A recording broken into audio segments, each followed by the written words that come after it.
વાવ સ્ટેટના રાજવી પરિવાર માટે આજે અત્યંત દુઃખદ સમાચાર સામે આવે છે। વાવના રાણા ગજેન્દ્રસિંહજીની માતા તથા વાવનગરની રાજમાતાનું અવસાન થતાં સમગ્ર રાજવી કુળ, જાગીરદાર સમાજ અને નગરમાં શોકનું મોજું છવાઈ ગયું છે।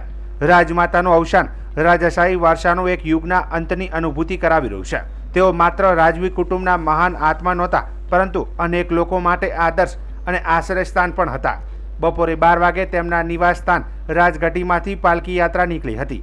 આ યાત્રામાં નગરના લોકોએ અંતિમ દર્શન કરવા માટે ઉમટી પડેલા જોવા મળ્યા હતા।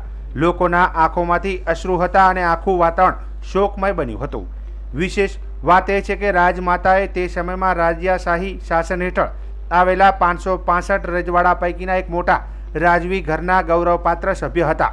તેમનું નિધન માત્ર વાવનગર માટે જ નહીં, પરંતુ સમગ્ર પ્રદેશ માટે અને વાવ સ્ટેટ માટે મોટી ખોટ ગણાઈ રહી છે અને શ્રદ્ધાંજલિ અર્પણ કરવા માટે અનેક આગેવાનો અને રાજકીય નેતાઓ પણ વાવ પહોંચ્યા હતા, જેમાં પૂર્વ સાંસદ પરબતભાઈ પટેલ, બનાસકાંઠા જિલ્લા કોંગ્રેસના પ્રમુખ ગુલાબસિંહ રાજપૂત, માવજીભાઈ પટેલ અને અન્ય આગેવાનો પણ ઉપસ્થિત રહ્યા હતા। સૌએ રાજમાતાને આત્માને પરમ શાંતિ માટે પ્રાર્થના કરી હતી।